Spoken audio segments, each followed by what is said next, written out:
Tapi jangan pelit-pelit juga mentang-mentang satu ayat baca yang paling pendek. Apa yang paling baca pendek? Nun, Yasin.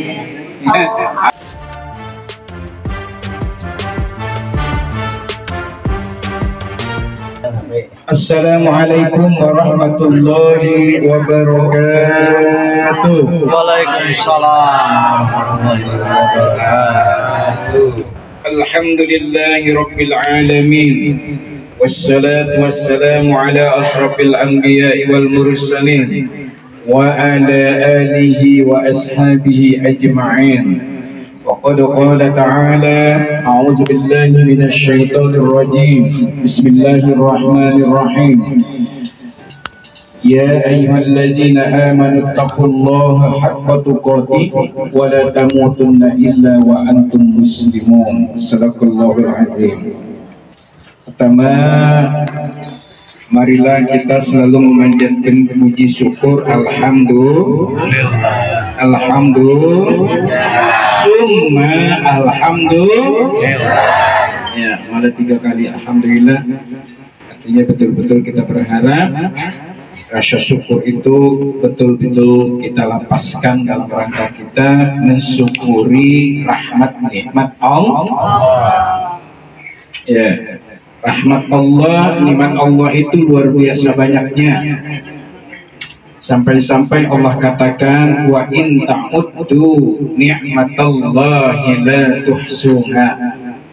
Kalau kamu mau menghitung nikmatku, kata Allah, pasti kamu tidak akan bisa menghitungnya. Saking banyaknya nikmat yang Allah berikan kepada kita. Ya, satu-satunya langkah yang kita haruskan memperbanyak rasa syukur kita kepada Allah Subhanahu wa Ta'ala. Paling tidak ucapan alhamdulillah, kemudian dilanjutkan dengan melakukan apa yang Allah perintahkan kepada kita.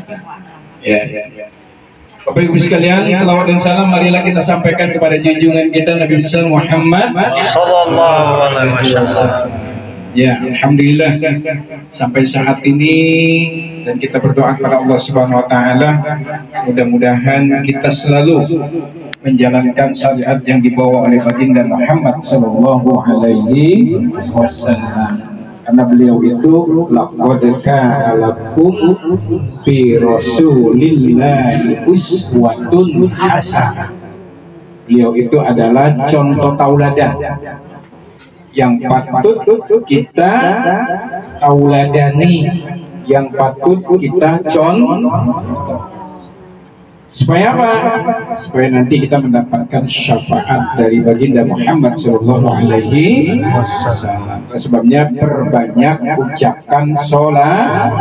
Allahumma sholli ala sayyidina Muhammad wa ala ali sayyidina Muhammad. Ya, kenapa kita harus ucap selawat? Karena pertama, Allah dan malaikat saja berselawat. Innallaha wa malaikatahu yusholluna 'alan nabi ya ayyuhallazina amanu shollu 'alaihi wa sallimu taslima. Yang kedua, kenapa kita harus banyak selawat? Dengan kita banyak menyebut Nabi, menyebut Rasulullah, banyak berselawat, maka nanti kita akan mendapatkan syafaat yang sangat berharga bagi kita di akhir zaman kehidupan kita nanti. Amin ya rabbal alamin. Sebabnya jangan lupa berselawat kepada Nabi. Baik, Bapak Ibu sekalian, nah ketik request judul, maka saya buat judul sendiri. Judulnya pertanyaan dulu, mau sukses enggak? Mau untung enggak dalam perdagangan? Semuanya pasti mau. Cuma yang jalan ini susah apa enggak? Ya kalau mau, kata Rasulullah, kata Allah Subhanahu wa Ta'ala, lakukan 3 hal. Ya, biasakan dalam hidup kita itu melakukan amal minimal 3 hal pokok. Apa yang harus kita baca? Coba dibuka suratnya, surat 35. Surat 35 itu surat Fatir ayatnya 29.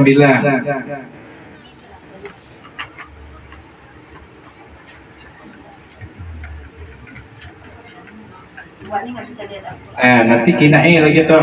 Apa kita pernah jalan kina belum? Kalau belum jangan berharap untung. Ya. Udah.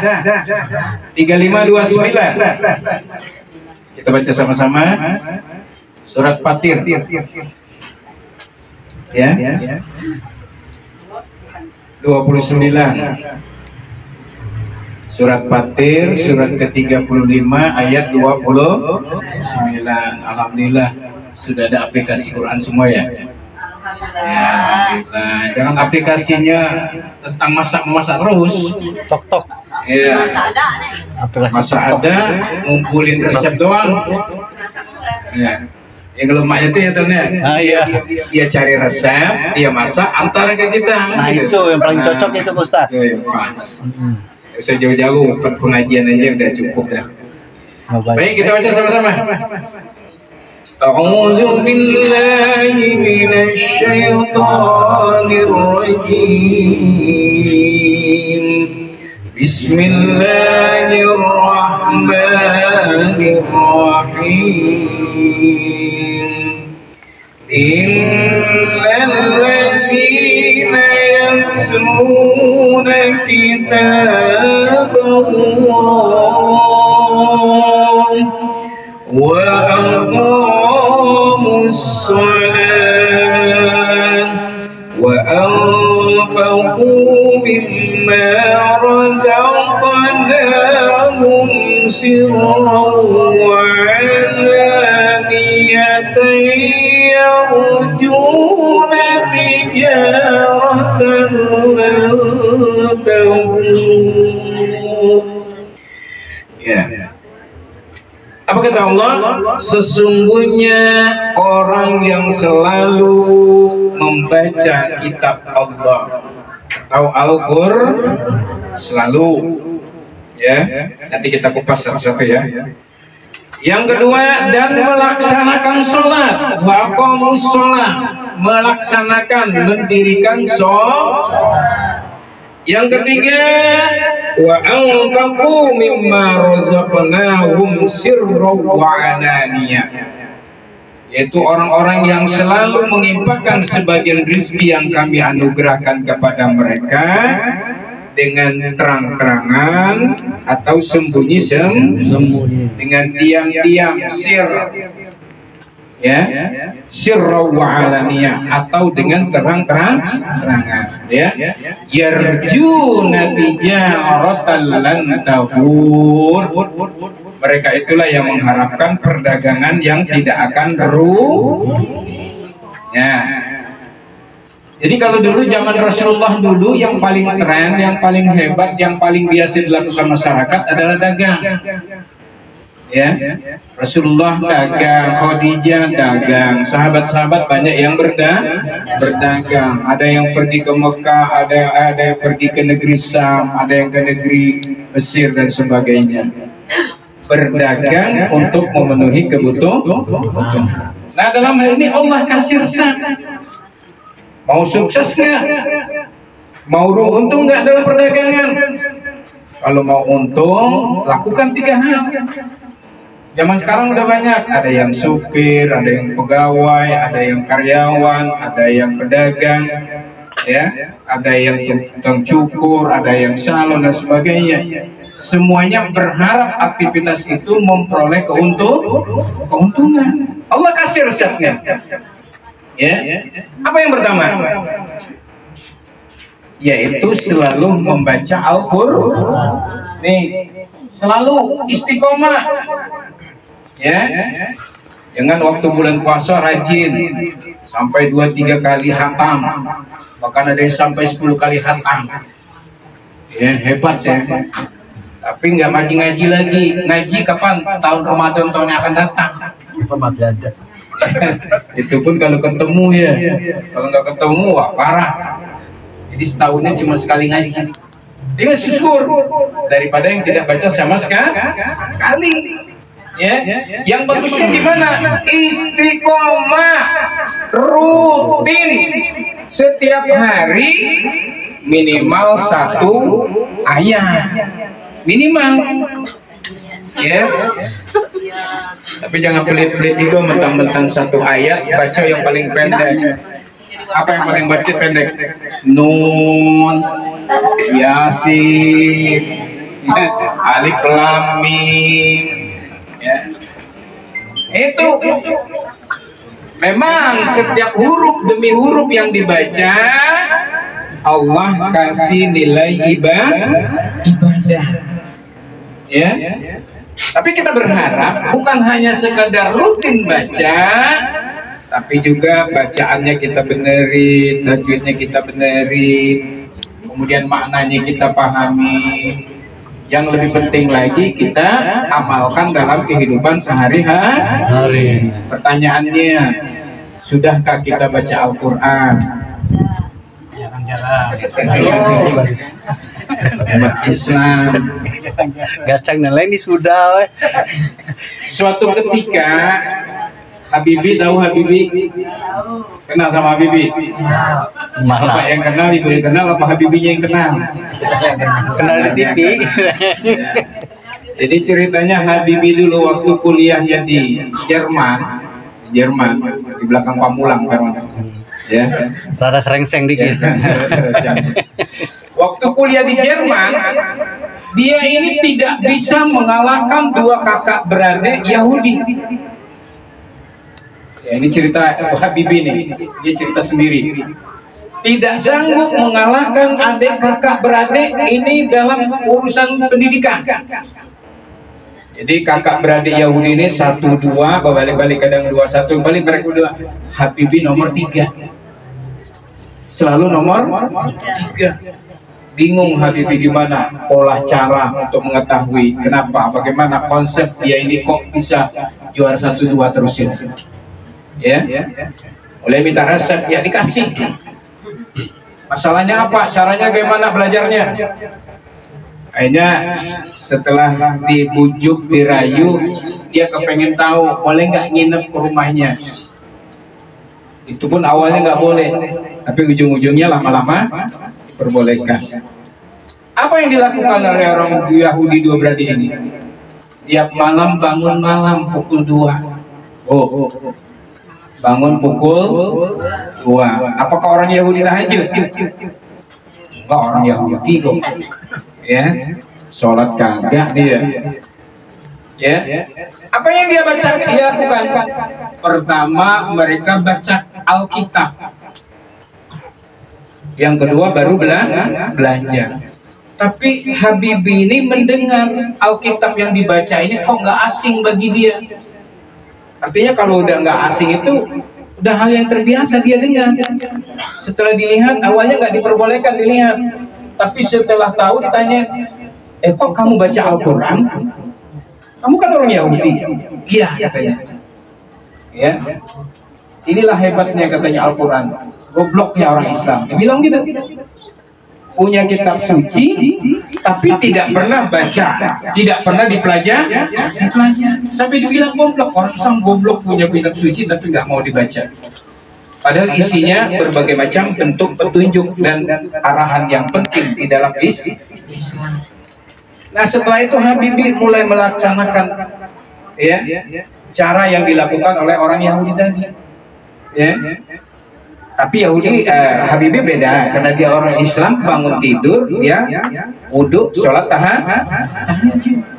Nih, ibu udah sholat tahajud belum? Ya, sholat tahajud. Setelah itu dia baca Al-Quran, baru belajar. Tidak lama dia menjalankan resep ini.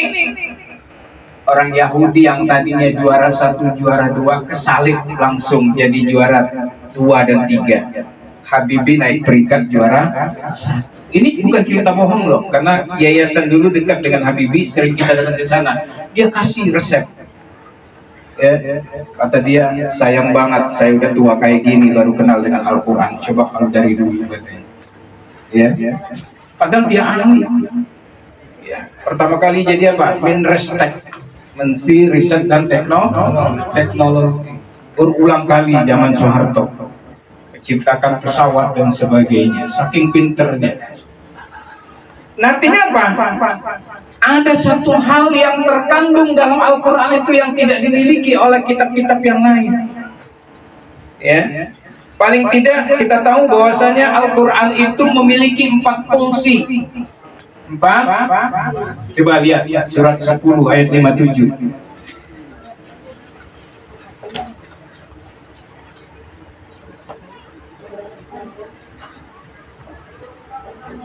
Surat Yunus ayat 57.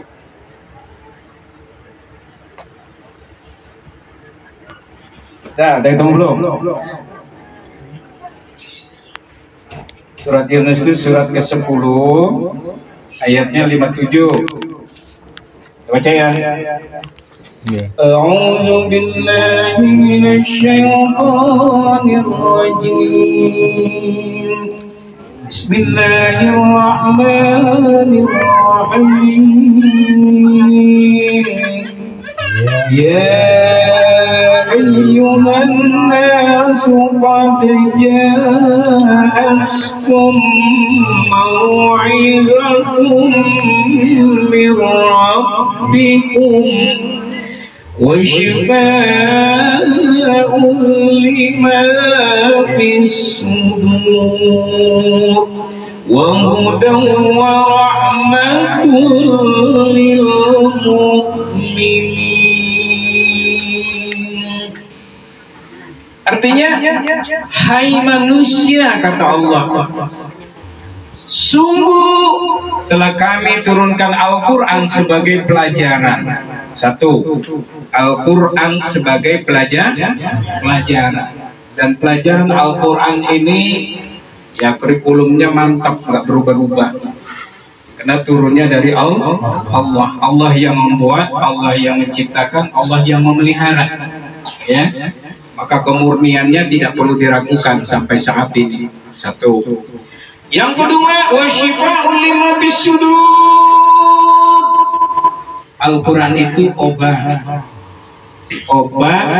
terhadap penyakit yang ada dalam dada kita ini. Penyakit iri, dengki, riya, takabur, sombong. Ya, obatnya banyak baca Al-Quran. Yang ketiga, wahudan. Al-Quran itu betul. Mau jalan yang benar, yang lurus, mau jalan yang salah, yang ke arah ke neraka, Allah kasih tahu. Ya, dan itu nggak bakal salah. Kalau Google Maps sering nyalahin, nggak tahu jurang di depan, belok kanan, jadi mati gitu. Ya, itu kalau Google Maps. Tapi Al-Quran sebagai petunjuk tidak akan pernah salah. Kemudian apa yang keempat? Warahmatul lil mu'minin. Rahmat bagi orang-orang yang beriman. Fungsinya luar biasa, nggak usah ragu di dalamnya. Sebab itu biasakan istiqomah selalu membaca Al-Quran minimal 1 ayat lah sehari. Syukur-syukur 1 lembar, syukur-syukur 1 makro, syukur-syukur 1 juz kalau sanggup. Ya. Dan yang lebih penting juga bukan hanya sekedar baca, belajar memaknai, belajar mempelajari isinya, biar Al-Quran itu bisa menjadi petunjuk. Yang pertama ya, biasakan baca Al-Quran. Al-Quran itu luar biasa. Dengarnya saja dapat pahala, apalagi baca. Yang bagus lagi bacanya itu, kata seorang ustadz yang kemarin pernah saya dengar, yang bagus lagi gimana? Baca teksnya langsung, Al-Qurannya langsung. Walaupun dia hafal, tetap matanya melihat ke Al-Quran.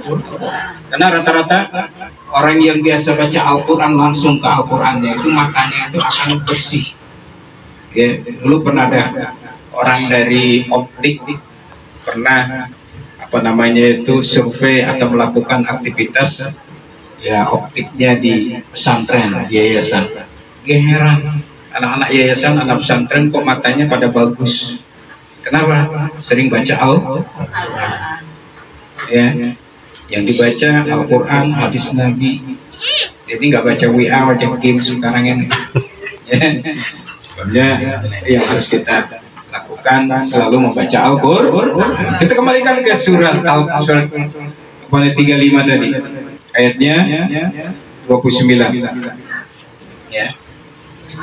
Balikan ke ayat tadi ya. Nah, kita baru satu nih bahasannya. Sering membaca Al-Qur'an. Ya, terpakir tadi. Sekarang yang kedua. Wa aqamus shalah, mendirikan sholat, terutama sholat lima waktu, ya. Kalau nanti dengar sholat lagi, itu lagi, sholat lagi yang di sela ini kan, ya. Saking pentingnya sholat itu, jadi saya usahakan terus, saya sampaikan terus. Dan ini betul-betul ayatnya mengatakan demikian, ya. Jadi jangan lupa selalu melaksanakan sholat lima waktu. Ini terutama 5 waktu ini yang nggak boleh tinggal. Karena zaman sekarang ini ya banyak orang kadang-kadang anggap remeh sholat itu, ya, sangat menganggap remeh. Kadang-kadang dekat di masjid masih saja nggak mau berjamaah. Sudah masuk azan masih nggak mau sholat, anggap remeh sholat. Padahal sholat itu paling utama. Inna sholata tanha anil fahsya'i wal munkar wa la zikrullahi akbar. Ya. Melaksanakan sholat lebih utama dibandingkan dengan ibadah-ibadah yang lain. Jadi artinya apa? Sholat itu sebagai pembuka amal ibadah. Kalau kita yang sudah tua seperti ini, ya berpikirnya jangan tinggal lah, nggak mungkin lagi ya. Tapi berusaha bagaimana menyempurnakan gerakan bacaan sholat, menyempurnakan bacaannya, kemudian gerakannya, kemudian yang lebih penting lagi nambah-nambah dengan yang sunnah-sunnah, qobliyah, ba'diyah, ya. Kemudian tambah lagi tahajud, duha dan sebagainya. Ya, kalau anak-anak ya tentunya mereka nyempurnain dulu, yang tadinya 2 jadi 3 jadi 4 jadi 5. Kalau kita masih nyempurnain, ini udah ketinggalan sebenarnya. Udah sholat belum? Sudah. Berapa rakaat? Berapa waktu? 3 waktu. Ini udah ketinggalan yang gini. Ya, ada lagi sholat nggak? Sholat berapa? 5, tapi waktunya zuhur jam 3, asar jam 5:30, maghrib yang tepat waktu, subuh yang warna. Mau jam berapa? Jam 6 pagi. Ya, si malaikatnya udah pergi. Padahal waktu kita sholat subuh berjamaah di masjid itu disaksikan oleh para malaikat.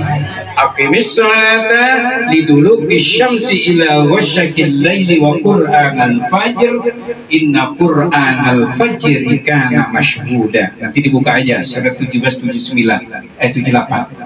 Dirikan sholat semenjak tergelincir matahari sampai gelap malam, dan dirikan juga sholat subuh. Sesungguhnya sholat subuh itu disaksikan oleh para malaikat. Bukan hanya sekedar nyaksiin. Di saat kita melaksanakan sholat, kita berdoa, malaikat ngaminin. Malaikat melihat kita berjemaah, nanti laporan kepada Allah, bagaimana umatku ya, kata Allah kepada Rasul, kepada para malaikat. Alhamdulillah ya Allah, umatmu sekarang lagi sholat di masjid berjemaah. Ya, itu kalau selalu melaksanakan sholat berjemaah di masjid, terutama subuh. Itu barometer ukuran kita rajin atau tidak sholat, lihat sholat subuhnya. Ya. Yang kedua, yang ketiga, وَأَنفَقُوا مِمَّا رَزَقْنَاهُمْ سِرًّا وَعَلَانِيَةً, menginfakkan sebagian rezeki yang Allah berikan kepada kita secara diam-diam atau terang-terangan. Ya, menginfakkan. Ya, mumpung masih punya penghasilan, walaupun kecil. Kami kan belum orang kaya. Nunggu kaya lagi. Sekarang belajar jadi kaya. Nah, gitu ya. Ya nggak usah banyak-banyak kan, pergi ke masjid 5.000 jadilah bawa 5.000 minta sungsung. Hah?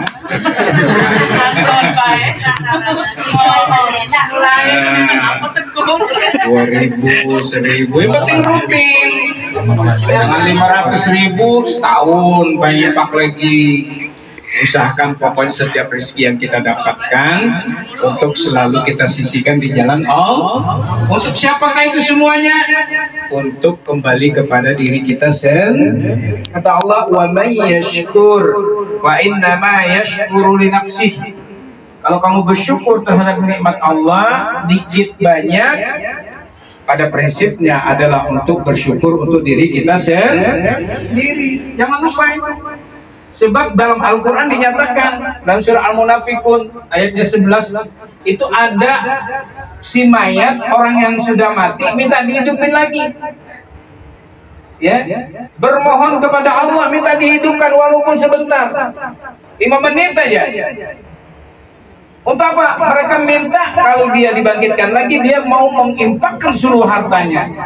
Kata Allah udah nggak ada waktu lagi, habis. Ya, waktunya udah habis. Kenapa nggak kemarin? Waktu kalian masih hidup, harta banyak, nggak mau berinfak sedekah. Ya, nah, ini yang harus kita lakukan. Sedikit nggak apa-apa, yang penting istiqomah, ikhlas dan istiqomah. Jangan banyak ngasih 1 juta tapi ngomong kemana-mana. Ya, minta makso ke pengurus masjid, tolong nih. Diumumin nih, saya ini pak 100.000, 1 juta. Pokoknya cerita kemana-mana. Yang lebih lagi, jelek lagi kalau budaya jemelin tangga menepuk dada. Kalau enggak aku nih, sampai Mbak itu ngomong, kalau enggak saya, nere jadi jemo gitu. Setan apa? Jadi janganlah berkata yang demikian. Pokoknya walaupun sedikit, 2.000, 3.000, kita ikhlas, kita kasihkan kepada yang membutuhkan. Terutama siapa? Kalau kita lihat di suratnya 2 ayat 215. Ini urutan yang pernah nanya ke saya. Coba dilihat. Urutan siapa sih yang harus diimpakti paling utama? Kan? Surat 2 ayat 215. Ini banyak yang nanya ke saya kemana urusan yang paling utama siapa-siapa aja. Ya. Nah, ini supaya kita tahu. Ini Allah yang mengatakan bukan saya ya. Kita baca. Ketemu? Ya. A'udzu billahi minasyaitonir rajim. Bismillahirrahmanirrahim. Yas'alunaka maza yunfiqun. Qul ma anfaqtum min khairin falil walidaini wal aqrabina wal yatama wal masakin وابن السبيل وما تفعلوا من خير فإن الله به عليم. Mereka bertanya kepadamu Muhammad tentang apa yang harus mereka infakkan. Katakanlah, harta apa saja yang kamu infakkan hendaklah diperuntukkan pertama kepada kedua orang tua. Bagaimana kalau orang tuanya lebih kaya, nggak jadi masalah? Ya, yang penting urutan pertamanya begitu. Apalagi orang tua kita nggak mampu. Jadi jangan dulu uang itu diterbangkan kemana-mana, ke situ ke sini. Yang penting orang tua dulu, kedua orang tua. Terus siapa lagi? Kerabat, sanak saudara, kakak adik kandung, terutama yang hidupnya susah. Ya. Nah, baru yang ketiga siapa? Anak yatim. Yang keempat orang miskin. Yang kelima orang yang dalam perjalanan. dan kebaikan apa saja yang kamu kerjakan, maka sesungguhnya Allah Maha mengetahui. Jadi nggak usah pamer-pamer, nggak usah kasih tahu. Allah tahu kok. Allah itu Maha melihat, Maha mengetahui, Maha teliti. Jadi sekalipun kita nggak sebutkan nama kita, yang penting kita masukin ke celengan masjid, ikhlas karena Allah, insya Allah dilipat gandakan. Di surat 2 ayat 261 kata Allah, kami lipatkan sampai 700 kali lipat. Tuh bayangin, 5.000 pagi tadi ngimpak. Kalau mau hitung-hitung 5 kali 7 kali 100 kali 2. Rupanya tuh bunga bang mana itu yang kecap anjur seperti itu. Ya, saking pengasih penyayangnya Allah kepada umat manusia. Dan ini infak termasuk ibadah yang paling disenangi oleh Allah. Pernah ditanyakan ibadah apa yang paling disenangi Allah? Sholat? Enggak, karena sholat untuk diri kamu sendiri. Puasa juga untuk diri kamu sendiri. Haji, iya sama. Baca Al-Quran, iya sama. Untuk diri kamu sendiri. Pas ditanya tentang infak, bukan hanya kamu yang merasakan nikmatnya, tapi orang yang dikasih pun akan merasakan apa yang kita kasih. Jadi Allah kasih lipatan ganda, pahalanya dapat, kita senang bantu orang, dan yang dibantu pun akan merasa senang mendapatkan bantuan. Sebabnya kenapa infak itu paling pokok, ya, harus kita laksanakan di saat kita ada ataupun tidak, untuk segera biasa berinfak di jalan Allah. Belajarlah, ya, sedikit-sedikit lah, mulai dari 1.000, 2.000, 5.000, meningkat jadi 10, meningkat 50, ya. Pokoknya setiap rezeki yang kita dapatkan Allah suruh untuk berinfak di jalan Allah.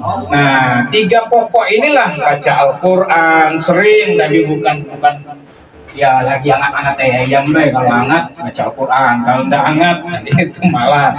Usahakan saat kita setelah sholat atau kapan saja kita ada, usahakan ada waktunya, jangan sisa waktu, usahakan ada waktunya, walaupun cuma 5 menit selalu membaca Al-Quran. Yang kedua apa?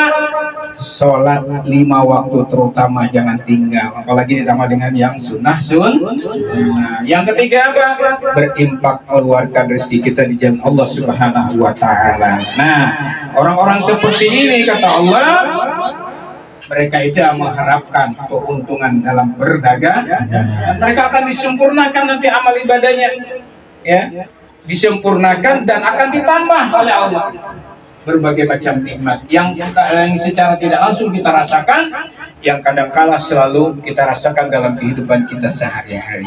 Oleh sebab itu pada kesempatan ini saya nggak banyak cerita karena bahasan masih panjang, karena katanya mau ngurus masalah perjalanan besok. Jadi saya yakin 3 hal ini tolong kita laksanakan dalam kehidupan kita sehari-hari. Mudah-mudahan ada manfaatnya. Lebih dan kurang mohon maaf. Wabillahi taufiq wal hidayah. Assalamualaikum warahmatullahi wabarakatuh. Waalaikumsalam warahmatullahi wabarakatuh.